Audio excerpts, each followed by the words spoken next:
Bom, pessoal, seguindo com o nosso cronograma, hoje nós vamos trabalhar o conteúdo acidente de trabalho. Esse conteúdo, lógico, como todos os outros conteúdos dentro do nosso módulo de cálculos trabalhistas, vale ressaltar a importância das pessoas trabalharem registrados, ou seja, que a maioria costuma chamar de trabalhar fichado, mas o termo correto de utilizar é trabalhar registrado, ou seja, com carteira assinada.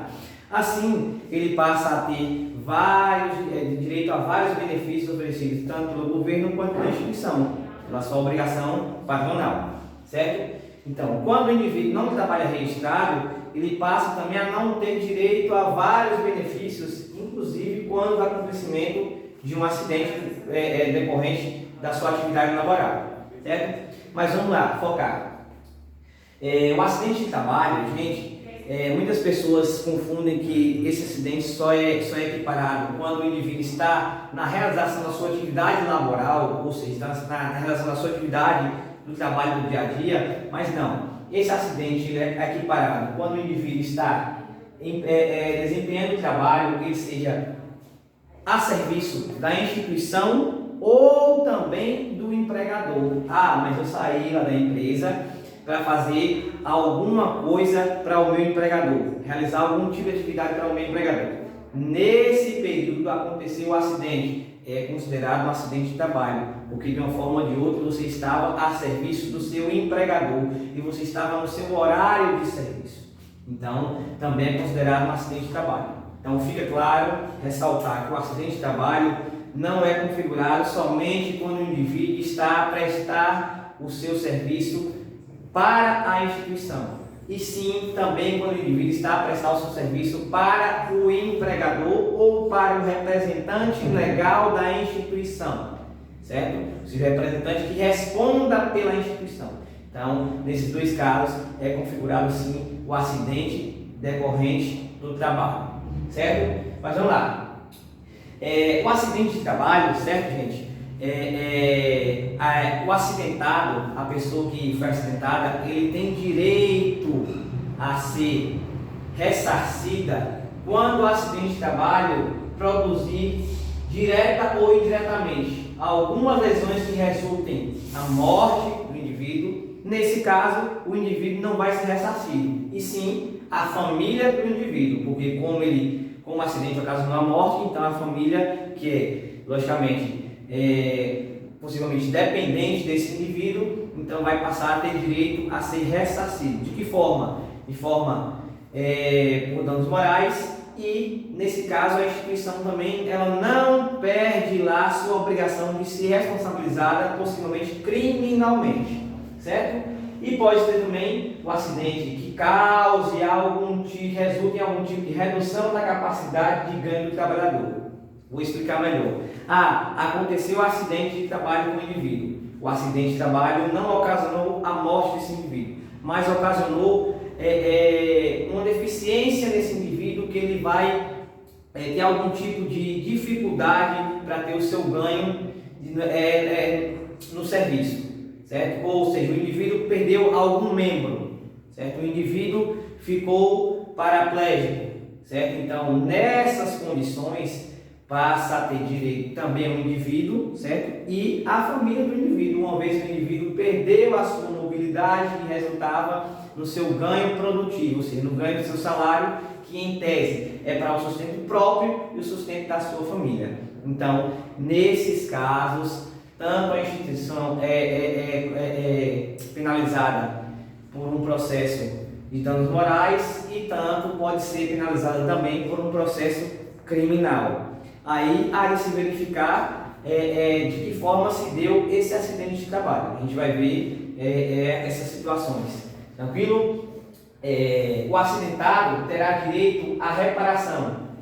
Essa reparação pode ser em dinheiro, como eu falei, danos morais, resultante em dinheiro, ou pode ser prestação de natureza médica. O acidentado ele vai precisar ficar internado para fazer algum tipo de cirurgia.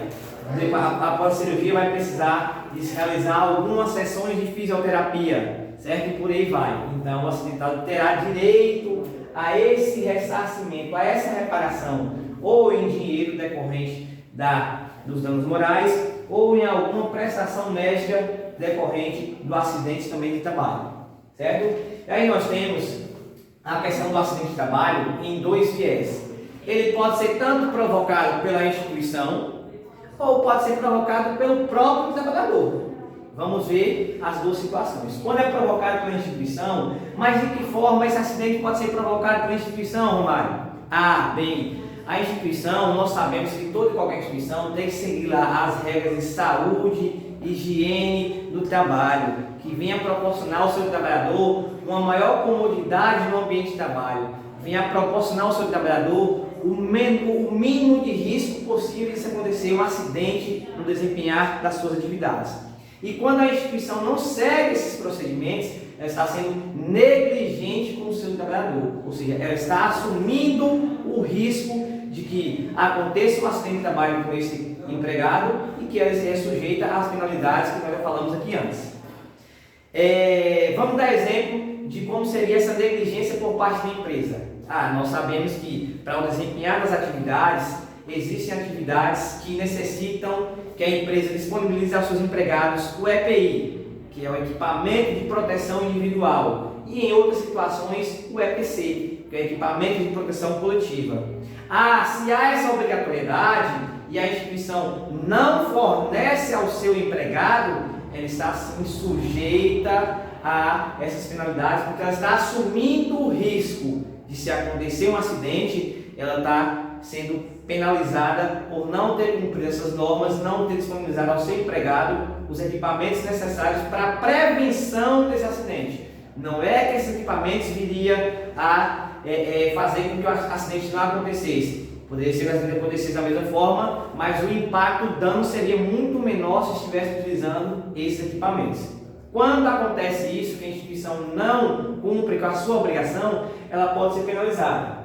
A indenização por danos morais, como já falamos antes, ela fica sujeita pela justiça a pagar a indenização por danos morais ao empregado ou possivelmente também à família desse empregado, certo? E também ela fica suscetível à responsabilidade criminal, porque ela pode se responder criminalmente, uma vez que, como não seguiu os procedimentos, as normas de higiene, saúde, de trabalho, proporcionando os equipamentos necessários aos seus funcionários, ela estava ali assumindo o risco de esses empregados passarem a sofrer algum acidente de trabalho e, em decorrência disso, acontecer alguma coisa, ou a morte, ou a perda da mobilidade, para que ele venha desempenhar a sua atividade. Certo? Então, essa é a questão do acidente de trabalho provocado pela instituição, pela empresa. Por outro lado, existe também um acidente de trabalho provocado pelo trabalhador. Quando o acidente de trabalho é provocado pelo trabalhador, essa reparação, que no caso anterior a instituição era obrigada a fazer, ela não é mais obrigada a fazer. Por quê? O acidente foi provocado pelo próprio trabalhador. Romário, de que forma foi provocado pelo próprio trabalhador? Nós vimos lá que a legislação diz que a instituição tem que disponibilizar os equipamentos de proteção individual e possivelmente também, se for o caso, equipamentos de proteção coletiva. A instituição disponibilizou os equipamentos, mas o trabalhador não utilizou. Ele foi negligente. Então, nesse caso, ele assumiu todo o risco de, se acontecer um acidente de trabalho, o que acontecer com ele é responsabilidade dele. Porque uma vez que não se utilizou o equipamento, ele está assumindo o risco. Ele está falando, aconteceu o acidente, a responsabilidade é minha. Então, por isso, essa reparação aqui passa a não valer mais.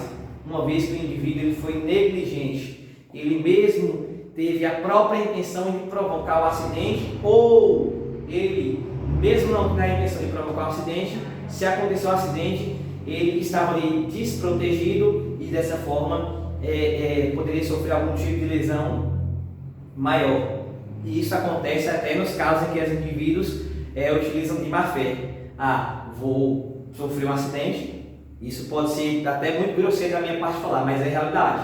Acontece. Sofrer um acidente para que eu possa ficar na forma que eles falam, encostado, uma vez que o indivíduo trabalha registrado. Então ele tem um vínculo empregatício com a instituição e tem um vínculo também com a Previdência Social. Quando acontece algum tipo de acidente, que o indivíduo tem a necessidade de ficar, na linguagem popular, como eles falam, encostado, Até o 15º dia, certo, de afastamento, a instituição é que paga o salário do indivíduo. A partir do 16º dia, até o período em que ele ficar afastado, a Previdência Social é que vai fazer essa complementação do pagamento do salário e das outras, dos outros benefícios que o indivíduo tem direito a receber. Então, há sim casos em que o indivíduo é negligente por vontade própria para ficar nessa situação.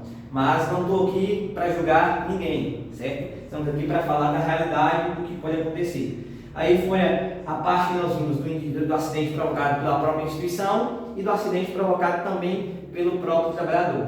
Que aí nós vimos que quando é provocado pela instituição, ela está assim, sujeita, certo, a algumas penalidades, como se passar por um processo de danos morais e assim, ressarcir o indivíduo ou a família em dinheiro, certo, financeiramente, e também está suscetível a responder um processo criminal, uma vez que a própria instituição está assumindo o risco no acontecimento do acidente acontecer alguma coisa mais grave com o seu empregado.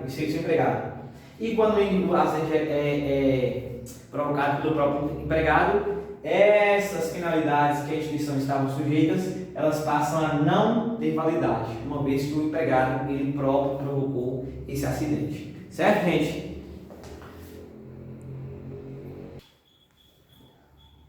Bem, para finalizar o nosso conteúdo de acidente de trabalho, nós vamos falar sobre a CIPA.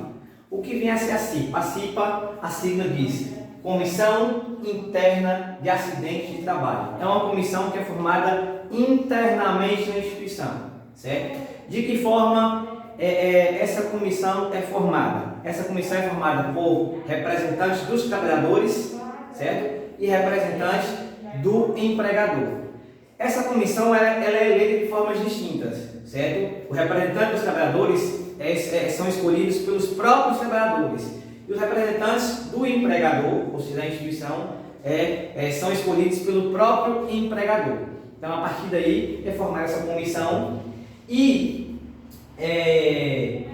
qual o principal objetivo dessa comissão? O principal objetivo dessa comissão é inspecionar e evidenciar o ambiente de trabalho. Para quê, gente? Nós vimos lá, um pouquinho atrás, que a instituição ela tem que seguir as normas de higiene, saúde e segurança do trabalho. Então, tem que proporcionar comodidade e facilidade para o indivíduo executar suas atividades. Certo? De que forma? Oferecendo aos seus empregados os EPIs, os EPCs, se necessário, certo? Para a realização da sua atividade e também para a manutenção e para evitar o acontecimento de acidentes de trabalho. Essa comissão está aí para evidenciar e inspecionar esses ambientes. Onde é o ambiente de trabalho, certo? Que existe necessidade de ter um olhar um pouco mais crítico, de ter, saber quais são os equipamentos necessários para a execução daquela atividade, de saber se há a necessidade de alguma mudança dentro de algum cômodo da instituição, para que isso venha a condicionar uma favorável situação para que o empregado desenvolva sua atividade. Essa comissão está aí para isso. Quando a comissão ela é negligente, aí é preciso fazer uma apuração mais detalhada para saber de quem realmente é a responsabilidade, uma vez que a comissão é formada pelas duas partes, os representantes dos empregados e representantes do empregador. Então, se houve negligência das duas partes, porque quando há a percepção da negligência de uma parte, a outra parte tem que contestar, certo? Então tá aí. A CIPA, gente, a quantidade de integrantes da CIPA, ela depende da quantidade de funcionários que tem a instituição e a área de abrangência da instituição. Ou seja, quanto maior for a quantidade de funcionários que tem a instituição, maior também será a quantidade de integrantes da CIPA. Por quê? Para que possa ter um respaldo maior, uma vez que quanto mais funcionários eu tenho que ter mais pessoas inspecionando os ambientes de trabalho. E quanto menos funcionários eu tenho necessidade de ter uma menor quantidade de pessoas fazendo essa inspeção, para que venha a reduzir essa quantidade de acidentes decorrentes das atividades laborais. Então aqui nós vimos o papel da CIPA e de que forma ela trabalha dentro da instituição, certo? Nossa aula de hoje foi essa. Bons estudos, esperem a atividade.